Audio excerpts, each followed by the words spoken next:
and welcome to the Pursuit of Healthiness podcast. I'm your host, Winanda van Delft.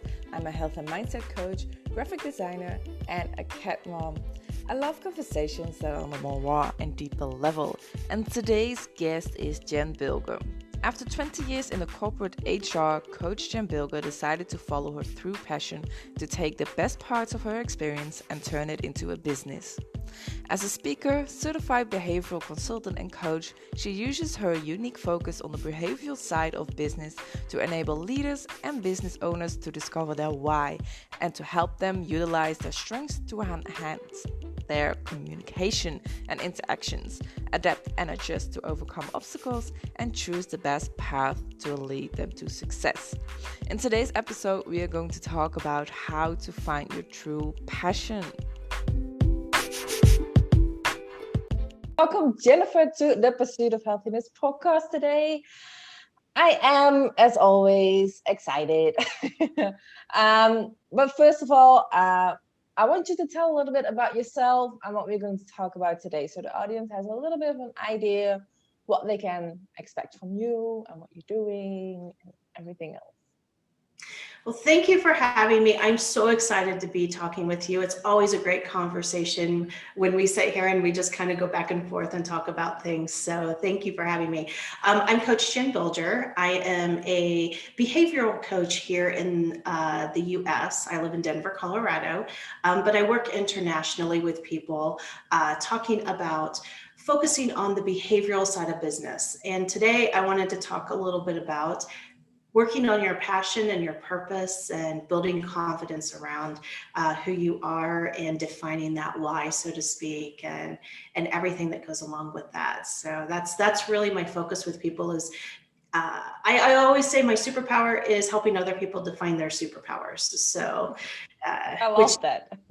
Thank you. I do too.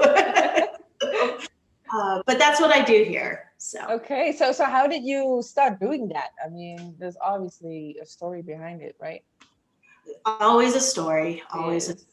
So since I can start way back when and say since I've been a child. No, I won't go that far.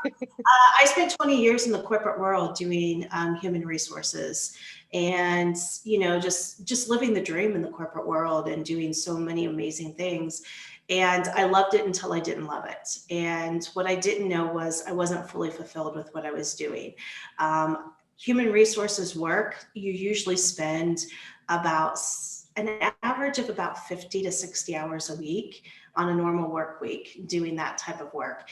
And, it was one of those things where I would then go and volunteer and do speaking engagements and workshops and mentoring and all this stuff that was filling my cup up completely after I was working 50 or 60 hours a week. And I was volunteering 20 hours a week. So my work-life balance, I felt like I was being fulfilled, but my work-life balance wasn't that great because I was putting so much into and loving what I was doing and what was fulfilling.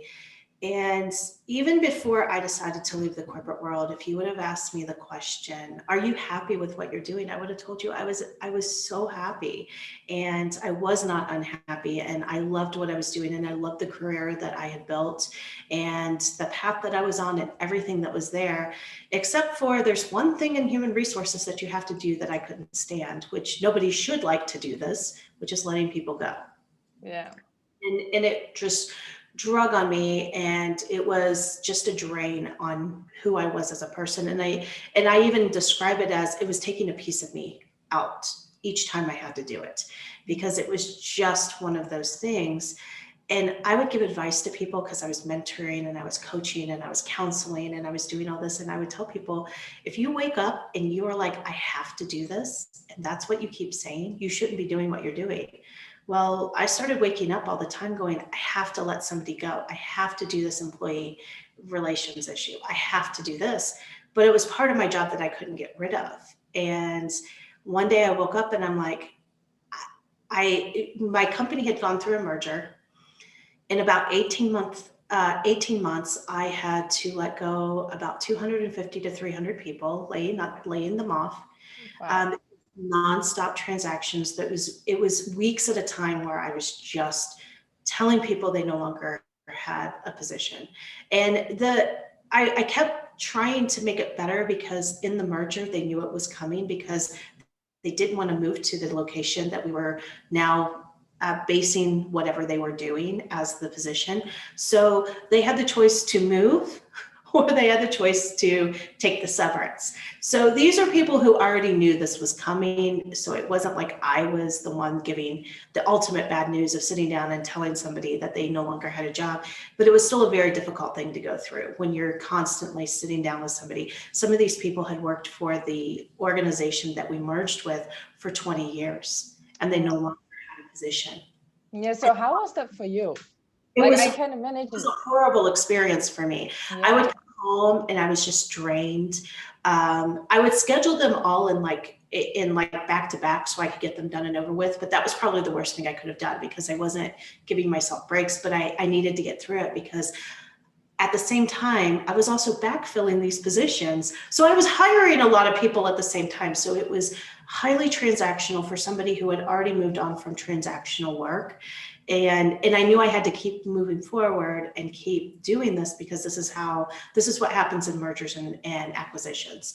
And, usually you don't have it for an 18-month span. Usually it happens in a shorter period of time.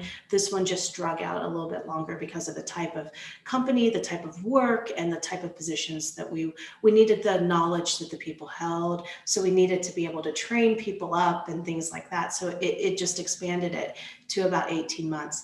And at the end of the 18 months, I'm like, I can move on now and I can do this. But what happened was they decided to do a reorganization about 2 or 3 months after that. So I had about 2 or 3 months of reprieve, and then I was going to go right back into laying off people. And some people that I had just hired, we were deciding we're doing a reorganization. And I kind of looked at it and I woke up in the middle of the night, one night, and I was like, I can't do this anymore. I just can't. I can't be there looking somebody in the eye that I just let go or that I just hired 6 months before and say, I'm sorry, we no longer have a position for you. I just can't be a part of that anymore. It took too much out of me to do that. And so when I woke up in the middle of the night, I was like, okay, so I'm going to get a new job. I'm going to go somewhere else. I just need to go to a smaller organization. The company I was working for at the time was like 100,000 employees. And so as I was going through this, I was like, okay, so I started interviewing for other positions. And I would get to the second or third interview and I would pull myself out of contention each and every time. And these were amazing companies, amazing people. And I couldn't understand why I kept saying, I no longer want this position. And so when I had this epiphany in the middle of the night, I woke up and decided I no longer wanted to work for somebody else because I was going to go right back into it again. And it was going to go through the same cycle where I was going to do something that I wasn't completely on board with and that I didn't want to do. And even though I loved so much about my job, up until that moment when I woke up in the middle of the night, I didn't know I was unhappy or I wasn't fulfilled. And it was that moment when I was like, okay, so how do I do this? So what's the next step? I mean, yeah, what's the next step? Yeah. I need to create my own path now. And how do I do this? Because a lot of people, first of all, it's not for everybody. This is not for the faint of heart, starting your own business. It's not. It absolutely is one of those things where all the security that you think you have in the corporate world, first of all, I was part of unhinging that security for some people. So I was looking at it as my logic was, you really don't have security when you're working for a corporation. It's not like it was 30 or 40 years ago where there's loyalty on both sides and you could work these for 30 or 40 years.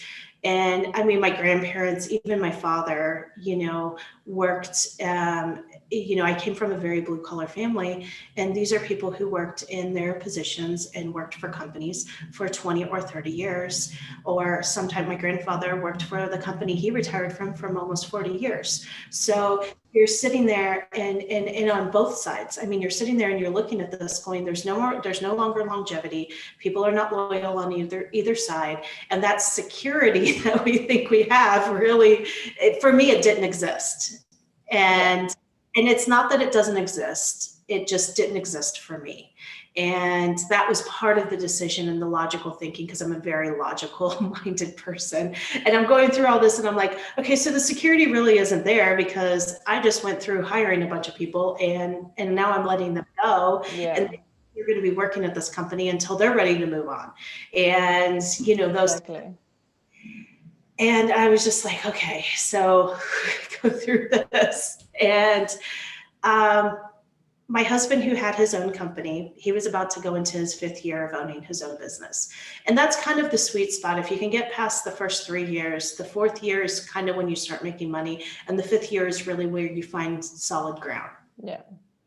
And I coach a lot of businesses and I tell them that all the time. I'm just like, first 3 years, you're not going to make any money at all. So don't think about that. If you make money, you're lucky. You are the lucky ones. And it's not that you're doing anything better than anyone else. It has a lot to do with timing and luck. It's you're doing the right things at the right time. And sometimes those things don't make money and you just have to know you keep moving forward. And I said, sometimes everything lines up and all the stars align, and that actually does make you money and you get a profit in your first 3 years. But I'm just like, if you're thinking you're going to make money in the first year, you should go back to the corporate world, because that's the only way that you're going to feel like you're making money. So, but my husband was in his 5th year of his business, and I had always provided the security for both of us to have, you know, benefits and everything. So here in the States, we have to have companies to provide us benefits because we have to pay for it out of pocket. And it's a little bit different. And so I provided all that security, you know, and everything through those turbulent few years when he started out. And I'm trying to figure out how I'm now going to tell him that I'm going to pull out all of that and want to start my own business, because I knew I needed to start my own business. Yeah. And so it really was one of those things where I knew I had to do it. I knew this was what was going to completely fulfill me for whatever reason. Like I said, the day before, if you would have asked me the question, I wouldn't have told you that. But as soon as I woke up in the middle of the night, I knew that was the answer to everything. And so I spent all day at work fretting over this decision, because I knew I needed to tell him sooner than later, because I needed to have a plan. And so we're sitting down at dinner and he goes, "How was your day?" And I'm like, "I've been stressed out all day." And he goes, "What happened?" And he's thinking I'm going to tell him about some employee relations issue or something that was occurring, or, you know, something that, you know, I just found out I had to let go more people, what have you. And I looked at him and I said, "Well, I woke up in the middle of the night." And he goes, "Yeah, I noticed that, you know, you were awake when, you know, when I got up." And I kind of looked at him and I said, I decided I want to start my own business and I want to know how you feel about it. I mean, just ripped off the Band-Aid, and he looked at me and he said the exact words I said to him, which was, "Have at it. Go ahead. What's the worst thing that can happen?" Yeah. And I was just like, "But I'm taking away." And he goes, "No, you're not. We'll be fine. We'll be just, how are you going to do this? What are you going to do?" So I thought I was going to be an HR consultant. Because that's what I corporate sense. I'm going to start my own business and I'm going to be an HR consultant, and I won't have to fire people because I'm going to be a consultant just advising, and then I can walk away from it. And, you know, it was one of those things where when people asked me why I was leaving the corporate world, I said, because I never want to have to fire somebody that's not my own decision ever again. And, you know, because when you own a company, you're going to hire people and then you have to make that choice. But I was always on the advising part of it, where I was part of the process. I was advising, not that they didn't take the advice, but ultimately the decision laid with somebody else. Yeah. But I had to pull the trigger on that decision, whatever happened. I had to process that person through.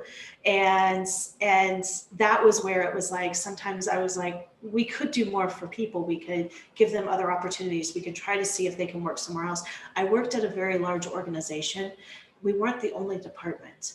And I always said, when we're doing the last set of layoffs, I had proposed to see if we can kind of move them into other departments and do like a quasi training to train them up for other positions that are open.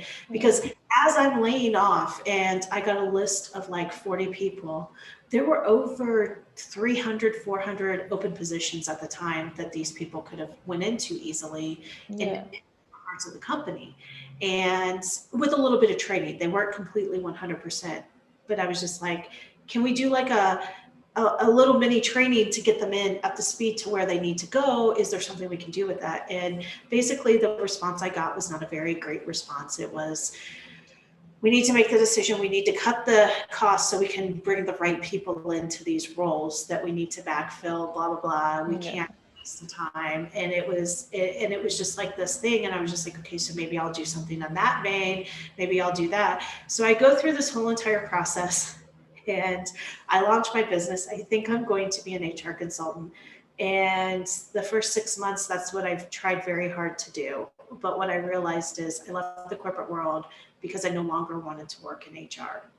And this thing that I had so much passion around and I loved so much, it was like, it was my baby, so to speak. It was something that I had nurtured my career through that time period, and I was walking away from it. And it took a very great person to sit down and say, when you're most excited about what you're doing with people, what is that? And when I answered the question, she said, well, that's your elevator pitch, a little bit longer than an elevator pitch, but that's your elevator pitch. And why are you trying to do these other things?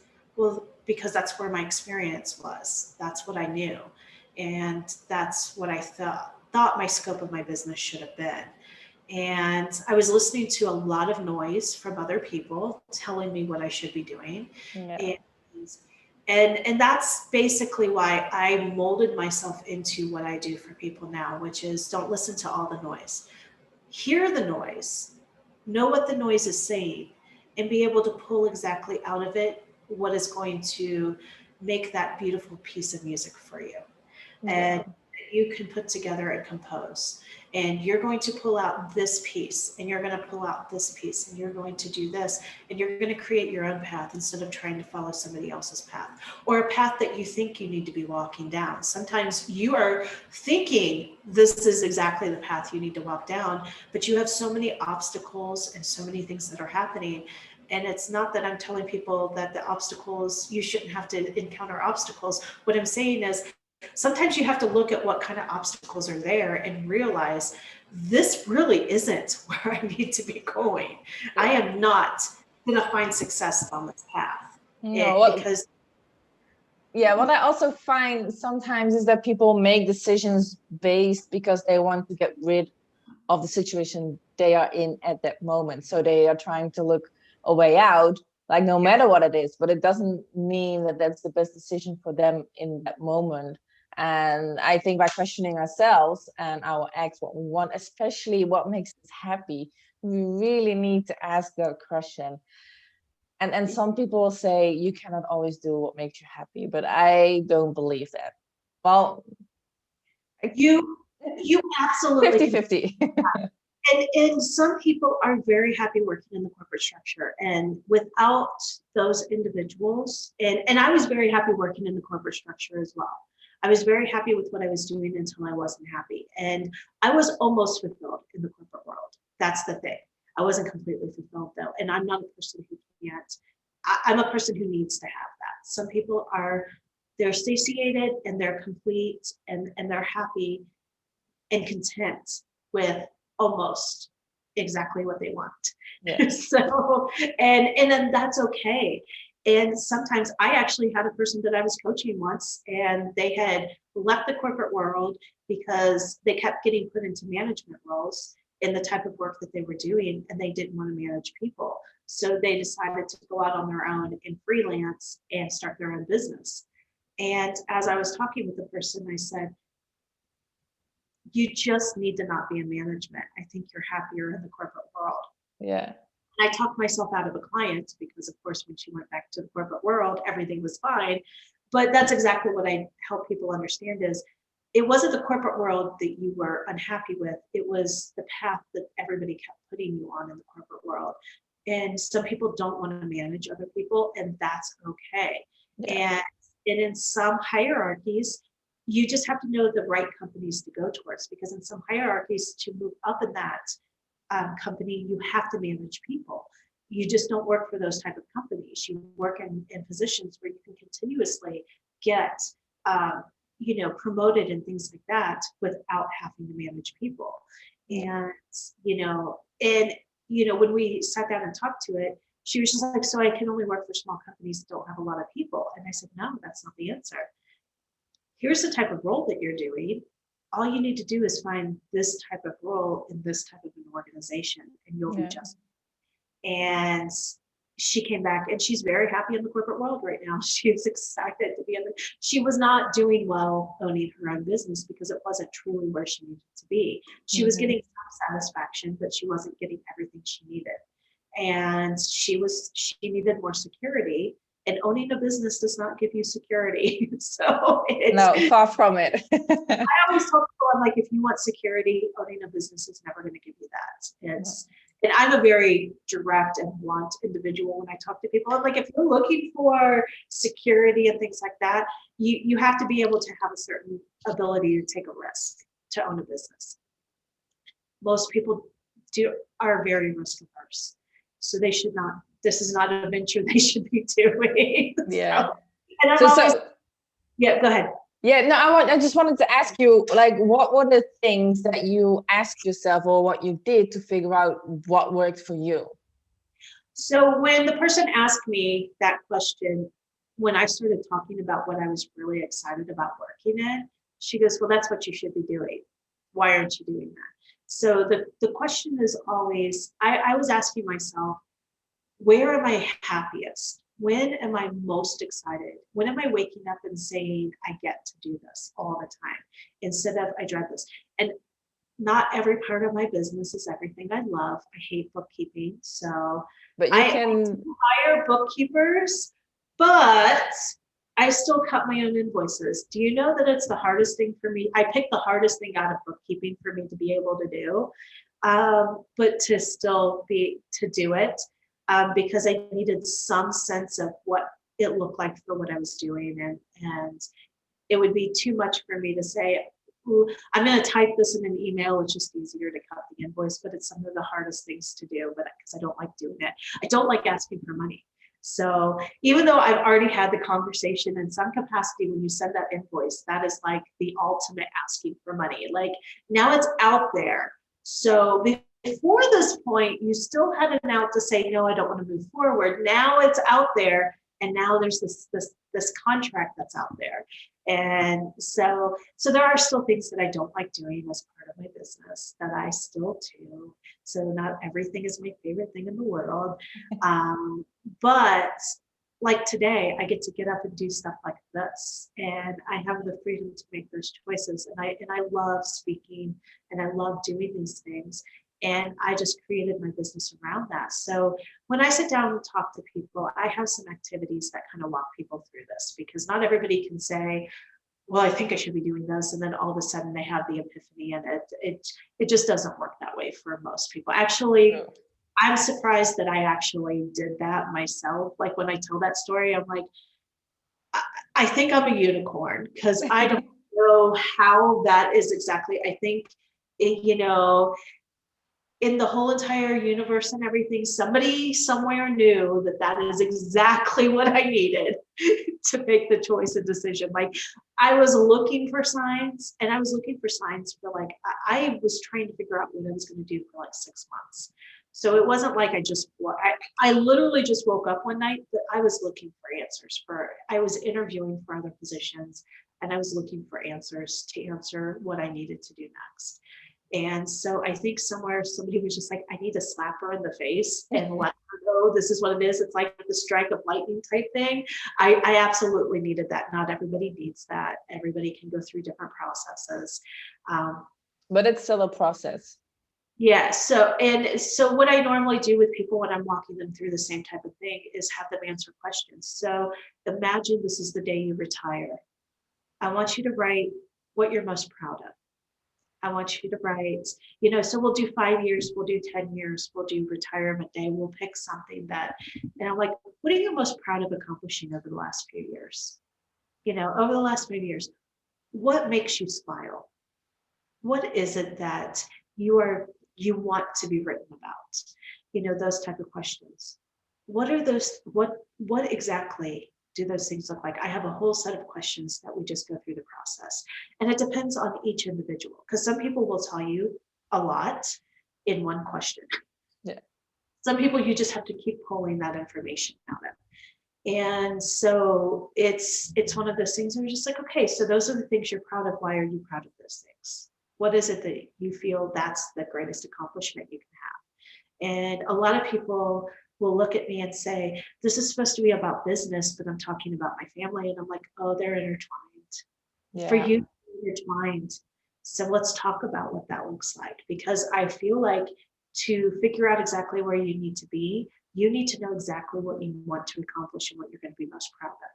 You know, if that's your children graduating from college, then let's look at what that path looks like for you then, because that's the most important thing, because that's the very first thing you wrote down, you know, or that's what you keep going back to.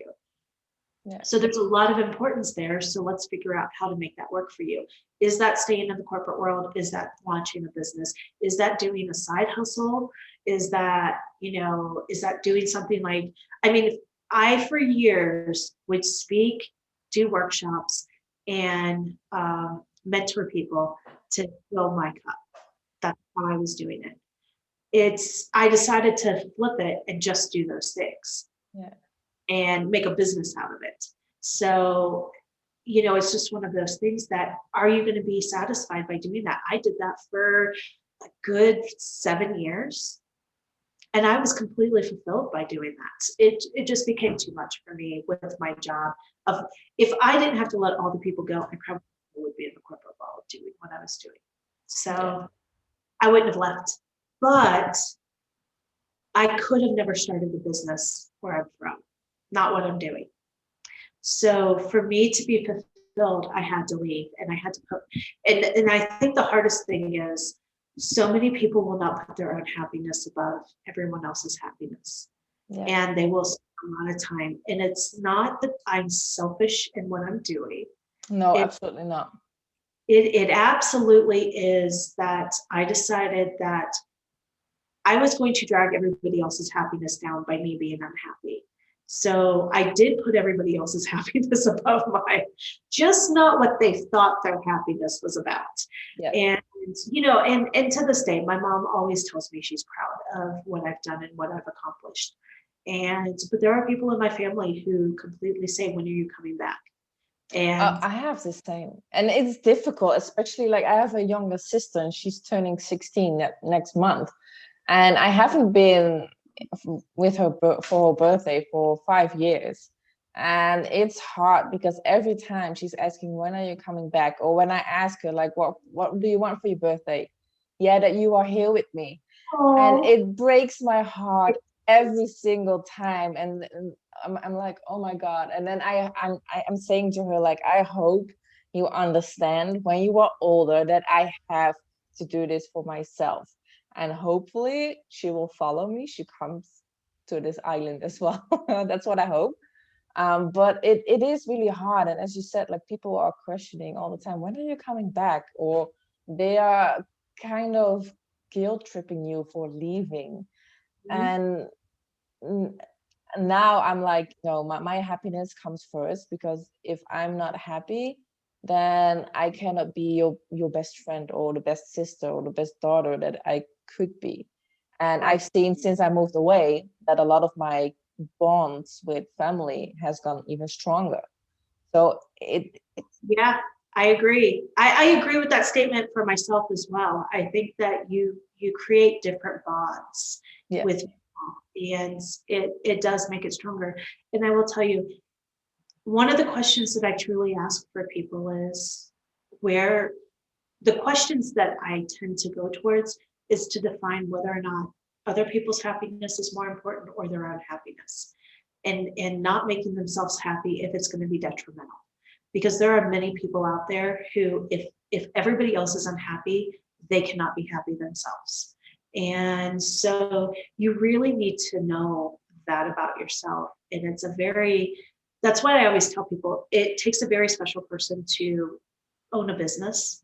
And not because I own a business and I think I'm special, Well, you but are. it's a special mindset that you have, because there are days, and COVID was a horrible, horrible time period for many people. Yeah. I am a silver lining individual. So I am always saying it could be worse. During COVID was the first time, and my husband and I have been together. We've been married, we'll be married 15 years this year, but we've been together 18 years. Wow. And during COVID, he looked at me and said, this is the first time that I've ever known you and been with you that I've ever heard you say, it can't get worse than this.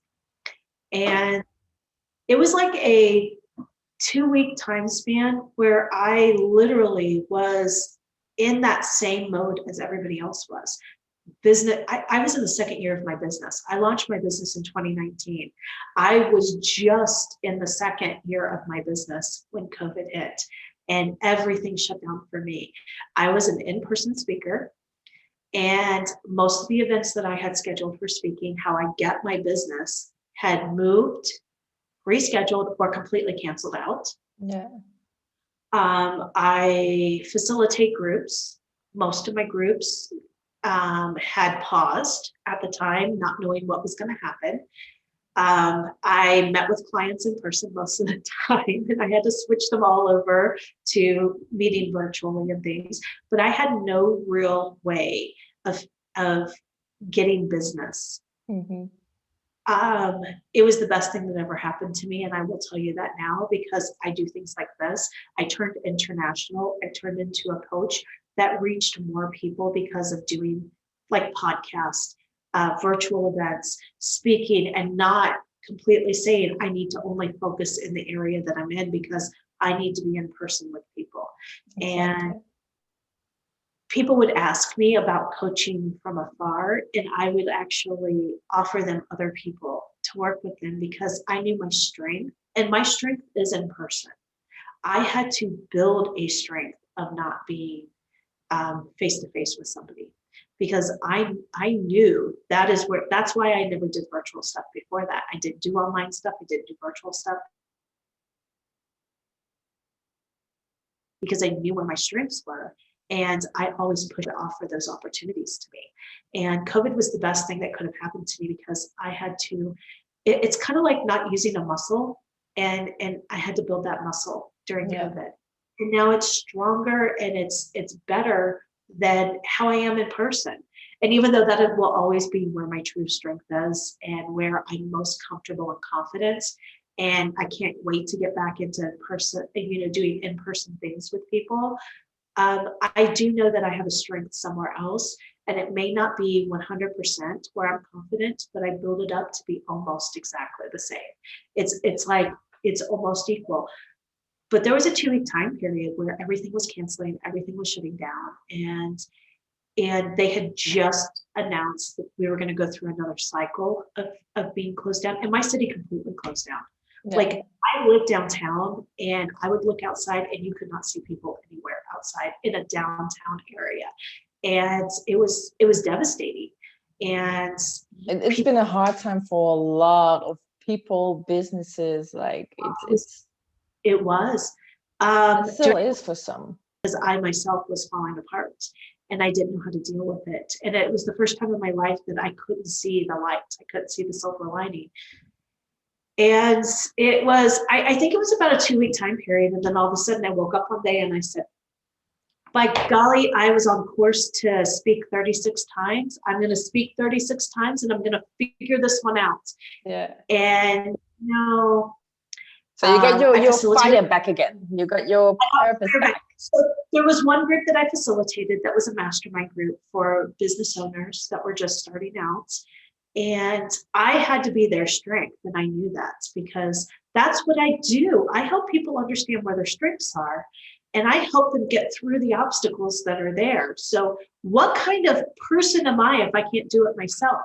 So I can relate. Like last year I had a huge mental breakdown because of COVID. Like I was like, I don't see it anymore. And I'm like, I'm a mindset coach. Like I should know those things, how to get myself out of this. I'm teaching that. And I was like, oh my God, like how well, I got out of it. And as you said, Of like, course, you got out of it, I got out of it, but yeah, we have this resilience that we didn't know we had. I mean, I always knew that I could pick myself up and move on and do that.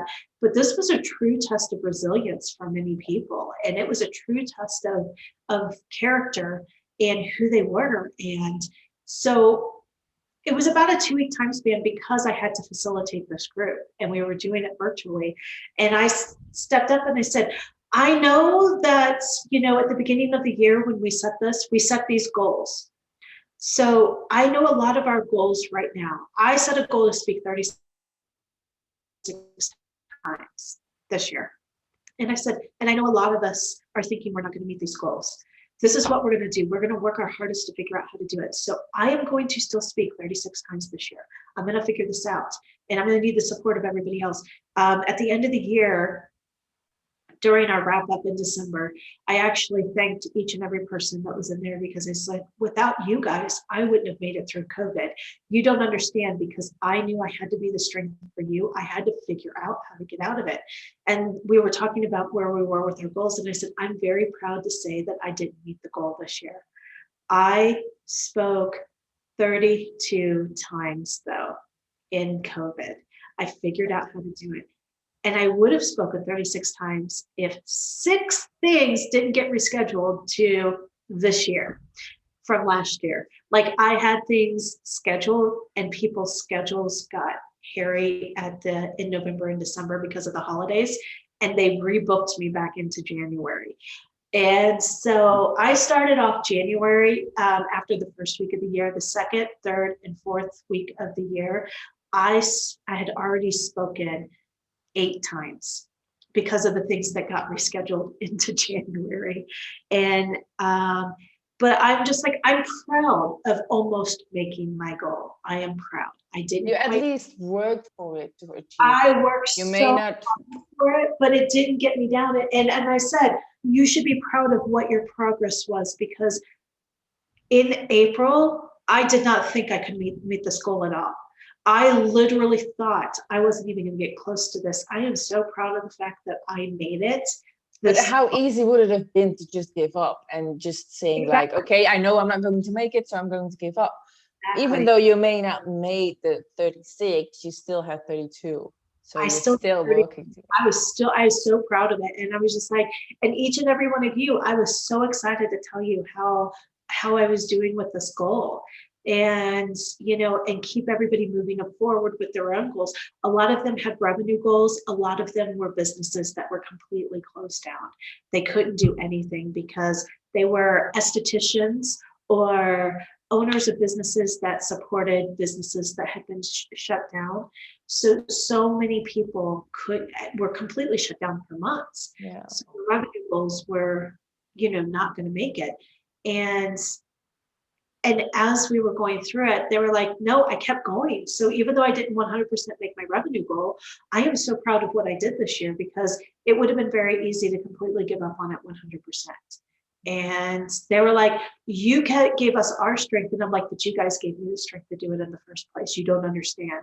Without me facilitating this group, I wouldn't have done it.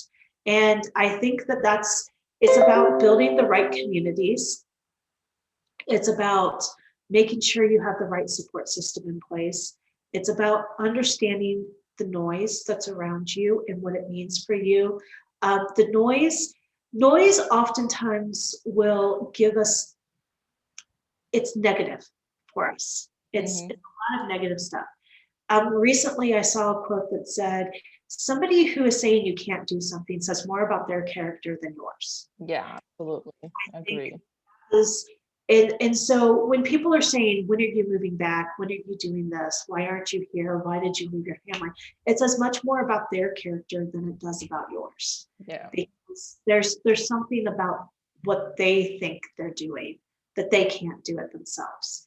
And it's, so you have to understand how to utilize the noise to your advantage. and take out of it what you need to move on, because there was a lot of noise. There's still a lot of noise around COVID. There's still a lot of things that are happening. But when you understand your true purpose and you understand where your passion lies, you can take the noise that's around you and you can use it to your advantage in some capacity. For me, every time someone said, "When are you moving back?" I'm just like, "Why do you want me to move back?" Yeah. I just pushed it back on them and said, "Why is it so important that I move back?" Well, we ended up moving away and going back. And when we returned to the area where I'm from, we were within no more than 45 minutes from most of my family. It just was happenstance that my husband got transferred to that location for his work. And the funny thing was, everybody was like, "We miss you so much. We, blah, blah, blah. And you need to be around family more." And I'm like, "How many times have you actually come to visit me? Or how many times I'm within an hour, and I saw you more when I lived 1,200 miles away than I see you now." Yeah. And I'm It's like, just the idea.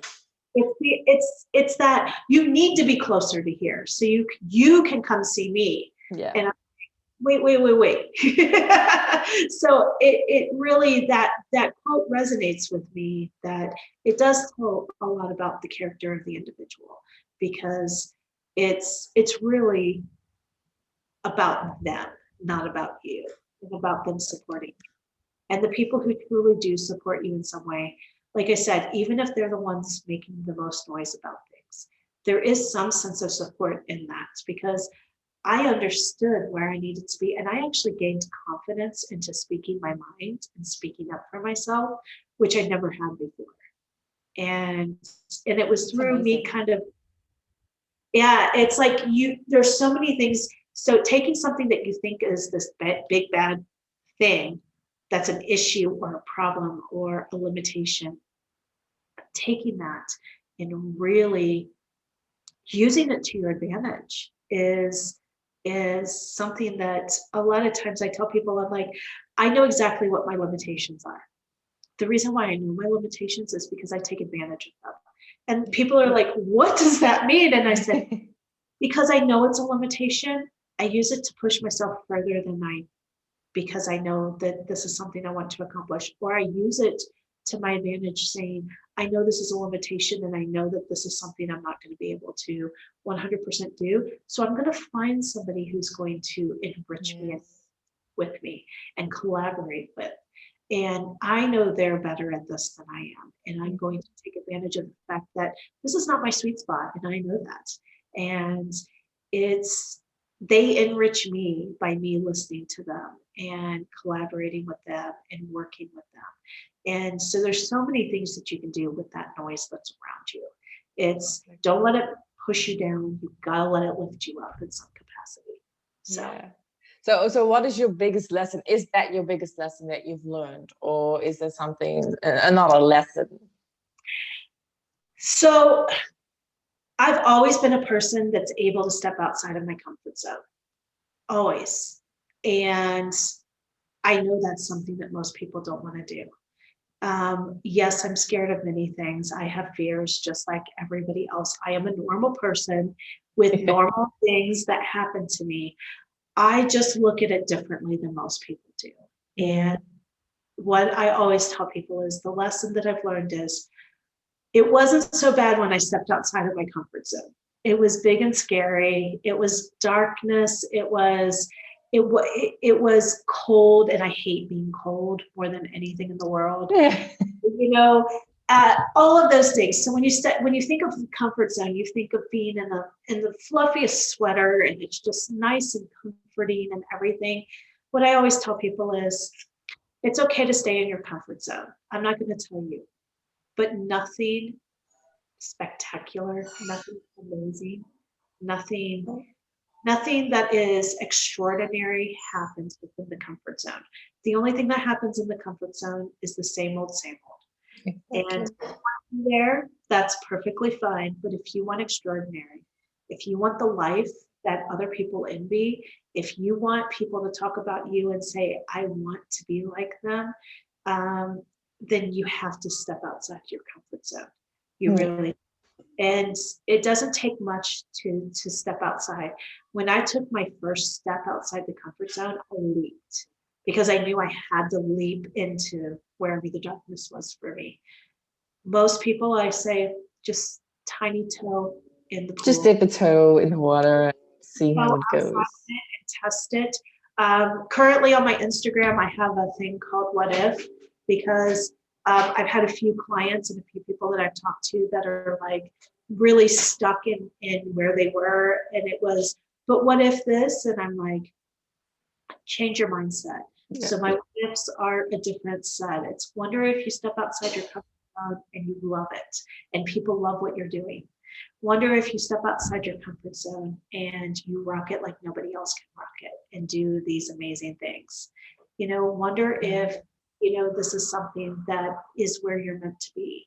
So it's the what ifs on the other side of changing that mindset into a more positive thing. So yeah, I love that. My biggest lesson and the biggest thing that I always tell people is just do it. Just take it. Just take that. If you need to take a leap, if you're a person that needs to take a leap, you were a person that needed to take a leap too. You were like, I'm not just going to move a mile down the road, everybody. I am going to move. They will know that I'm gone. So yeah. I was the same way though. I mean, I went to college 3 hours away from where I was from. That was like a huge leap for me to do it. I could have went to college that was a half an hour away from where I'm from. So, yeah. And I didn't do that. And there was a reason. I needed to leap outside. I needed to go away from everything. And I needed to experience life outside of my comfort zone to see where it's going to go. And it's amazing, I have to say, like I've learned to be comfortable with the uncomfortable. And the thing I've done last year, it was saying yes to every opportunity. And that will brought me even more opportunities. And I think that's also a thing that people mistaken, I would say, because some people are saying, oh, you're so lucky. And, it all comes to you. And I'm like, no, it's just the opportunities that come in front of you. You take them instead of thinking about the what ifs if you don't do them. And it's been the most amazing thing. Like we are talking right now because I said, I'm just going to do it. Exactly. Said, just do it. And it's just do it. If not now, when? When are you exactly ready to do this? And it's talking with people like you that I'm just like, it's a kindred spirit because there are so few people out there that actually take the step. And it's my actual mission is to help people take that step and help them understand that it's not so bad on the other side. If it doesn't work, it's still going to be okay. Yeah. And a lot of times people say failure is not an option. They're so fearful of failure. I actually look at people and say, failure is part of the process and you have to fail to understand how you're going to succeed. Exactly. That's when you learn. That's when you know what you do want and what you don't want and which direction you want to go to. I mean, since living here, we've failed, quote unquote, so many times, but we came out stronger than ever. I mean, I know better what I want more than ever, and I have a clearer vision better than ever. Which is amazing, and that's such an amazing way to look at it because the only true failure that's out there is if you don't get back up and start again. Exactly. And so, yeah, be scared of that. Be scared of not getting back up. Be scared of staying stuck in the same place. Exactly. Be scared of those things, but don't be scared of it not working to the way that you thought. There has not been a thing that I've ever done where the plan worked the way it should have, but it always worked how it was supposed to. Yeah. And, and when I say that, it's a very specific way of saying it because it wasn't what I expected to do. It was often better, wasn't it? But it worked out the way it was supposed to. Yeah. It got me to where I needed to go. There were many times when I had, the fork in the road type thing where I had to make a choice or a decision. And Sometimes I took the harder of the two because that's the journey I had to take, but those were the ones that were most rewarding to me and got me to where I am now. And it's like I said, I think sometimes I had to be slapped in the face to say, pick up and this is what you need to do. But I always tell people one thing, and I guess this is where I want to kind of leave it. Most of the time, we already know the answer to the questions we're asking. We just have to come to terms with it. Yeah. And sometimes you need someone to help you come to terms with those answers. Sometimes you need a slap in the face. Sometimes you wake up in the middle of the night and you have this epiphany. That epiphany happened months before. I just hadn't come to terms with it yet. I woke up in the middle of the night. That's when the moment I came to terms with it. And sometimes you just need someone to help you come to terms with things. And I fought for 6 months to be something I wasn't supposed to be because I kept saying, this is what I need to do. I don't want to fail at being an HR consultant. But what I was doing was failing at what I was supposed to be doing and learning what I wasn't supposed to be doing. And when I actually woke up and listened to what I already knew was true, it came out of me so easily because I already knew the answers. I already knew. I needed someone to help me pinpoint it and sit down and help me come to terms and help me accept it. Yeah, exactly. So if people want to work with you, how can they contact you? It's very easy. My website is www.coachjenbilger.com. So you can contact me via email. You can look at my packages. You can do everything through there. You can become part of my mail list if that's what you want to do. I'm not really good at my mail list, so don't. I'm not one that pushes it. I'm supposed to say those things, but I really don't push it. But it's Coach, and it's JENB as in boy, ILGER.com. So CoachJenBilger.com. Okay, amazing.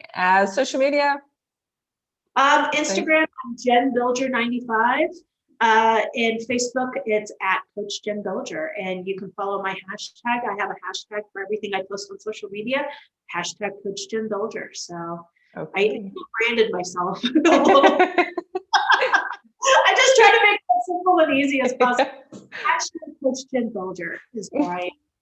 So okay. Amazing. I'll leave everything in the details so people can contact you. And I want to thank you for this amazing talk, amazing story, and that we got to see the other side of HR as well as talking about following your passion and your purpose. And thank you so much. Such a great conversation. Thank you for inviting me to do this. Thank you so much for listening. If you haven't found your true passion yet and you need more help with it, Jen and I are here to help you. Just shoot us a DM or send an email by clicking in the link in the description, and together we can find your true passion. Thanks again for listening, and we will talk next time.